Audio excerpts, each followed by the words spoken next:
Well, welcome back to the Critics Corner. I'm still Andrew Branca with the Waxahachie Sun, and I'm here with my friend, colleague, and Mr. Movie aficionado, Mr. David Dunn with Southlake Style Magazine. How's it shaking over there over in Southlake? Oh, it's shaking, buddy. It's shaking like bacon. Shaking like bacon. I didn't know bacon shook, man. It does before it becomes bacon. So Oh, yeah, that's true. Well, we have got a really good movie for you guys to see and watch and take in at the theaters this week. Me and David went and saw this together. I know it's rare, but we do occasionally venture out into the brave world and see a film. So it's the latest inclination of the DC Comics franchise or juggernaut or whatnot, the Batman. Uh, so before we dive into this, head down to the Bat Cave, put your cape and cowl on, hang up, curl up next to the Bat computer with a bowl of popcorn, and enjoy this trailer before we dive in here. Ba-da-da-da-da.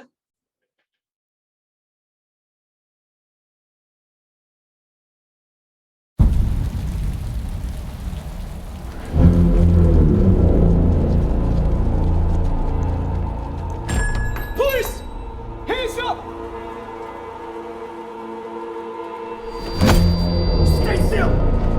Get out of here!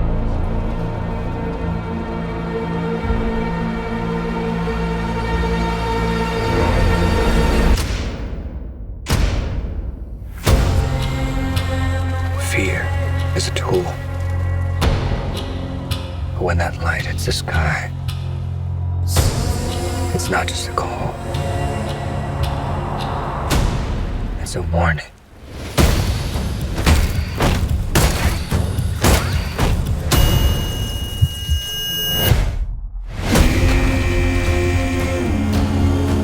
I've been trying to reach you. Find the gun! This is about a king, and Riddler's the match. I can take care of myself. If this continues, it won't be long before you've nothing left. I don't care what happens to me.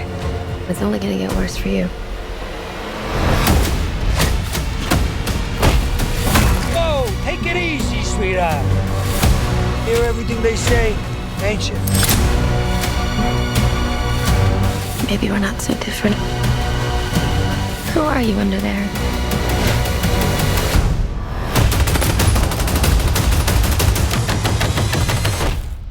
I'm vengeance.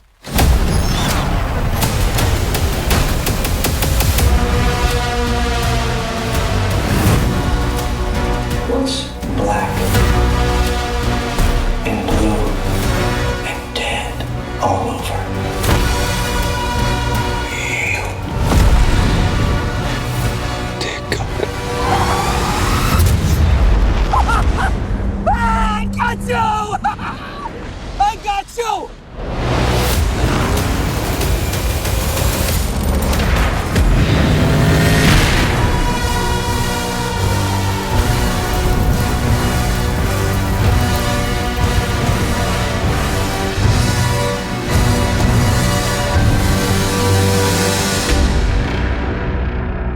Man, the trailer does show you quite a bit, and it's just a small hint of what is there in this movie. So if you can kind of dive in and maybe tell us what we need to know about this movie, David, that'd be great. yeah, man. So you've already said a lot of it. The Batman is the newest iteration of the Batman. This time he's played by Robert Pattinson. So he's officially the third on-screen Batman we'll get that next year. We're getting a reprise of Ben Affleck, and Michael Keaton's coming back as Batman as well. So it's a whole Bat moment this year. But in this iteration of Batman, Robert Pattinson's Batman is going head to head against some of Gotham's most sinister criminal underworld. You have Zoe Kravitz as a Catwoman or a cat burglar or whatever you want to call her in the movie. She is this universe's iteration of Selena Kyle. You have Colin Farrell as the Penguin, which I never would have called that casting decision several years ago. But he's amazing in this movie, and the makeup on him looks amazing. You don't even recognize it being Colin Farrell. And the casting that I'm actually most excited about is Paul Dano as the Riddler. But these are not like the typical comic booky kind of villains you remember. These are the same comic book villains in a much grittier, a much more grounded, a much more darker atmosphere. It feels a lot more vividly ultra realistic, and that gives the movie such a authentically sinister undertone, because it for all intents and purposes, these characters in these movies could exist in real life. Like, I'm not even kidding when I say that. This is probably the most grounded take on the Dark Knight I've seen yet. And I do say that with Christopher Nolan's Dark Knight trilogy in mind. Like, out of any of the Batmans, Michael Keaton's, Ben Affleck's, Christian Bale's, Robert Pattinson's, if you have to look at the movie itself and say which one is the most realistic, it is hands down Robert Pattinson's version. And that's because Matt Reeves does such a great job building up the world here. He does a really great job at emphasizing the fact that this is Gotham City.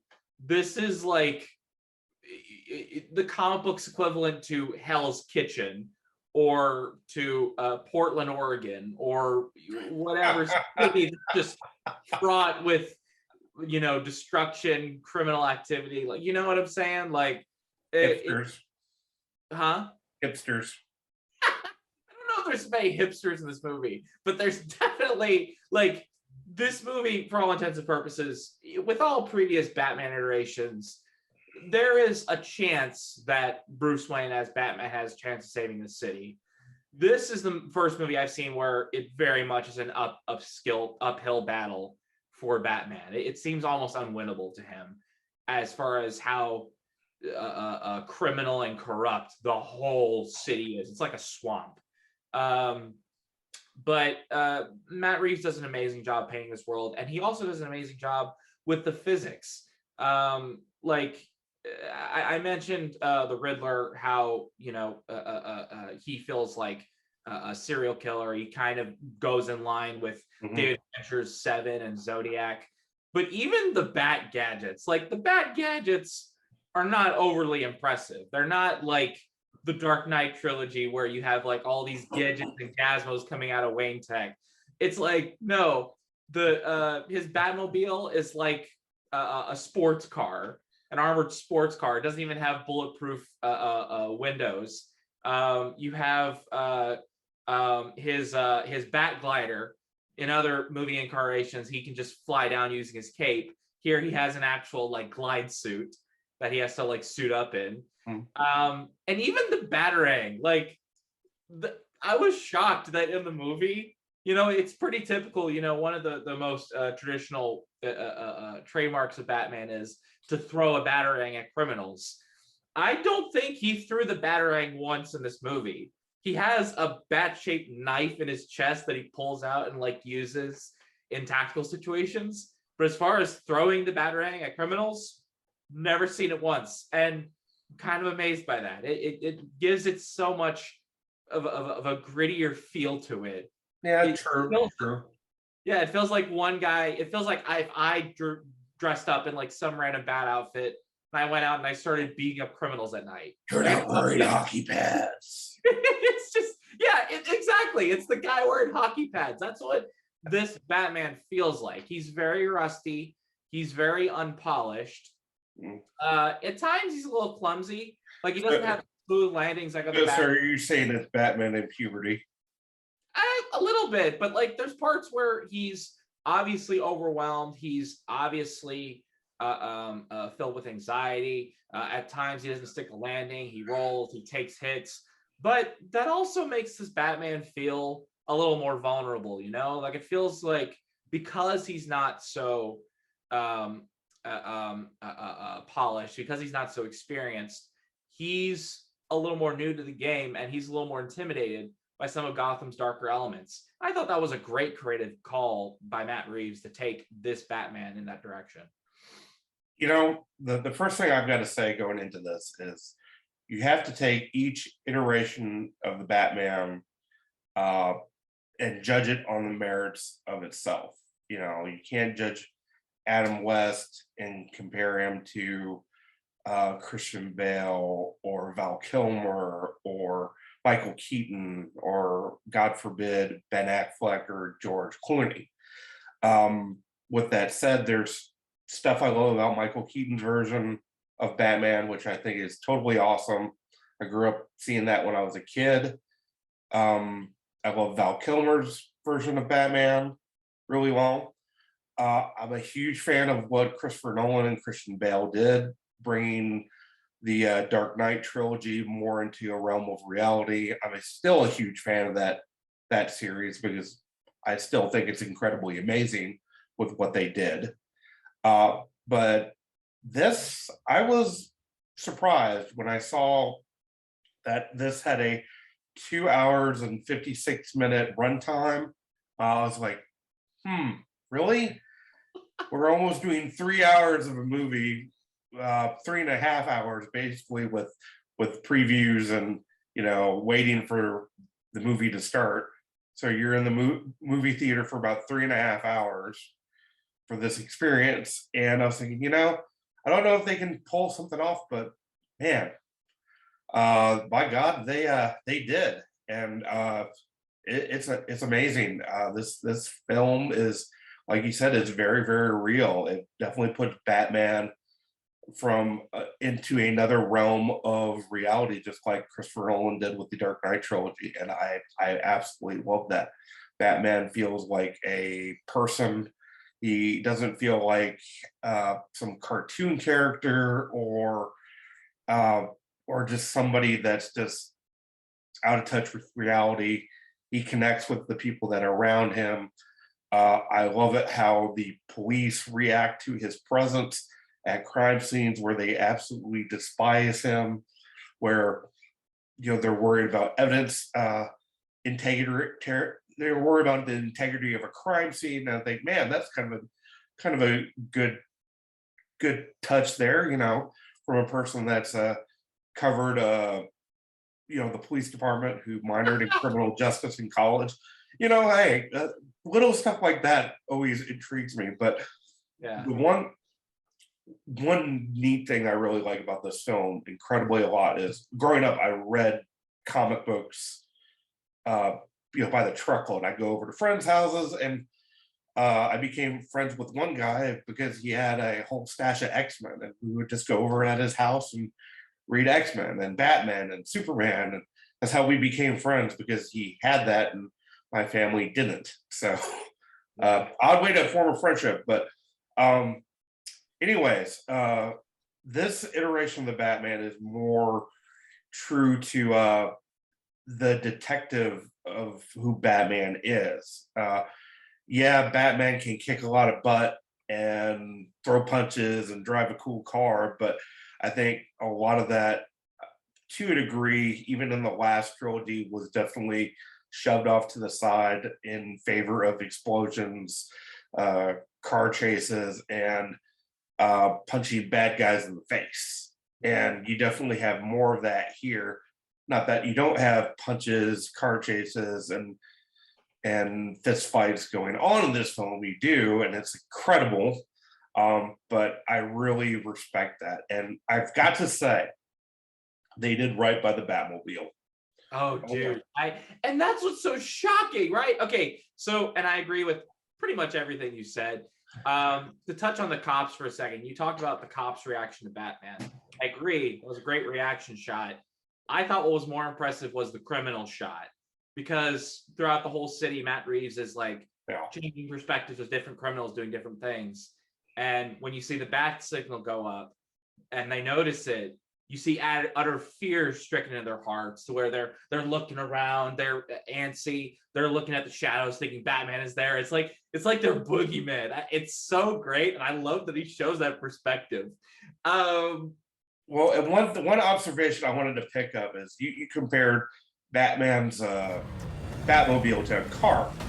Well, that's not entirely true. It kind of reminds me of a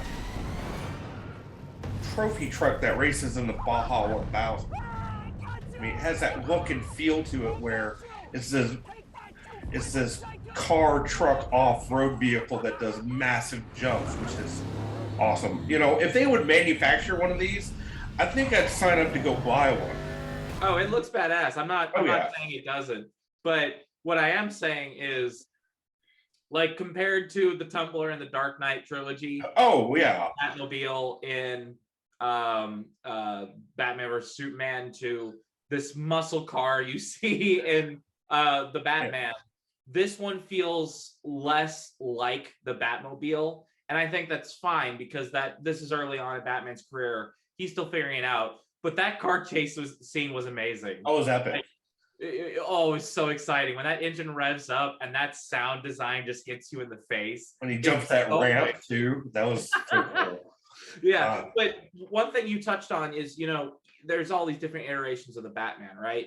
And I agree with you. You know, you absolutely have to go by the rules that universe and that iteration is making for it. Christian Bale's Batman is more like the billionaire playboy kind of Batman. Whereas Ben Affleck's Batman is more like the brawler, the fighter, like the guy you do not want to be caught gridlocked with.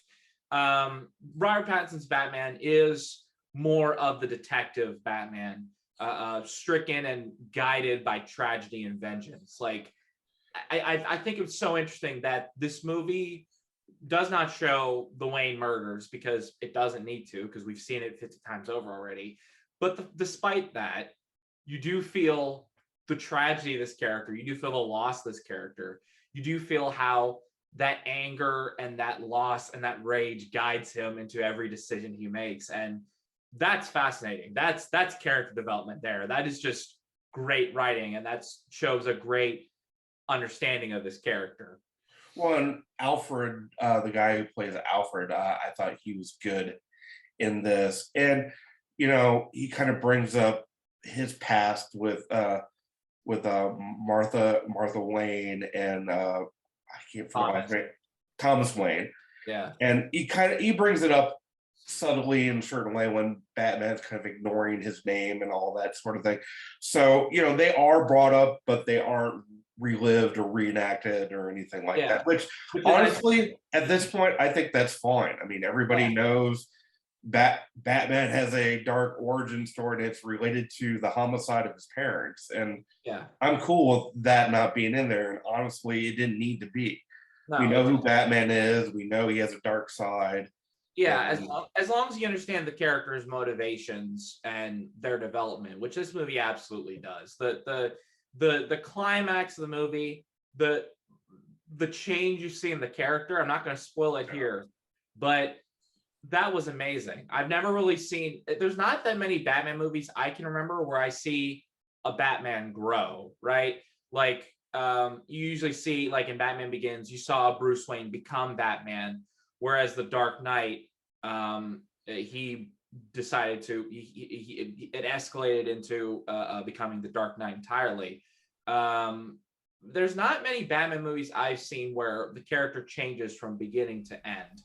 And especially the duality between Robert Pattinson's Batman and Paul Dano's Riddler is amazing. There is a great interrogation scene. I'm not gonna say it's interrogation, but it's a scene where, you know, they're in a prison, and Paul Dano is explaining his motivations, and, you know, Robert Pattinson, they're kind of playing mind games with each other, and you realize that, holy crow, this character is basically Bruce Wayne without the money.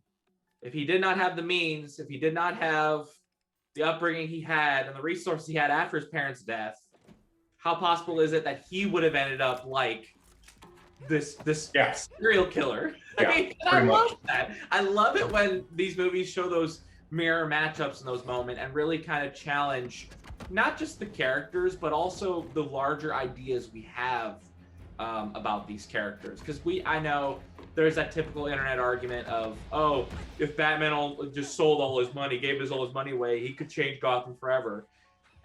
This movie brings that up, but it also shows there's a little more nuance to it. I love that it's challenging all scopes around. Like, great understanding of the character, great understanding of the world it's building. This is just another great Batman movie, and I would recommend anybody run, not walk, to go see this movie. And I would say they left the door significantly open for something else. And one person asked me, "Well, you think they're going to make another sequel to this?" And I said, "Yeah, does Warner Brothers not like making money?" And I'm like, "Yeah, of course." If they don't make a sequel, I will be frustrated. Yeah. And you know, when I heard Robert Pattinson was going to be like Batman, I'm thinking like the weird, creepy vampire dude, Edward as Batman. You gotta be kidding me. I was thinking that's like the worst choice ever, you know. But you know, he's matured as an actor. He's taken on a lot of really good roles over the years, and really kind of, thank God, stepping away from Twilight and that train wreck of a film franchise. But the other actor I was really surprised about, really happy to see that he did something that was worthwhile in this film, and he played one of the main characters. And I had mentioned this to you after we got done with the movie. It was John Turturro, who played one of the I played Carmine Falcone in the film.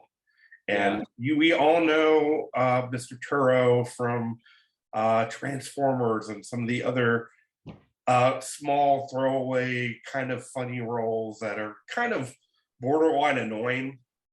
And it was really good to see him just do something that was just had some substance to it. And it was so great to see him here and nail that role so well, man. Everybody from Robert Pattinson to John Turturro to Zoe Kravitz to Colin Farrell to Paul Dano, like, they take these characters that have been done and redone for ages ago, redefined them, and made it their own. I was shocked while watching this movie. I did not think about Christian Bale or Ben Affleck's Batman while watching Robert Pattinson scan through crime scenes. I was shocked that I wasn't thinking about Patton Oswalt whenever Colin Farrell was, wobbling around as the Penguin. I was shocked that I wasn't thinking of Anne Hathaway or as Michelle Pfeiffer when she was doing her thing as Catwoman. Jim Carrey as the Riddler. Who's he? Paul Dano is the definitive Riddler in my mind now because of this movie.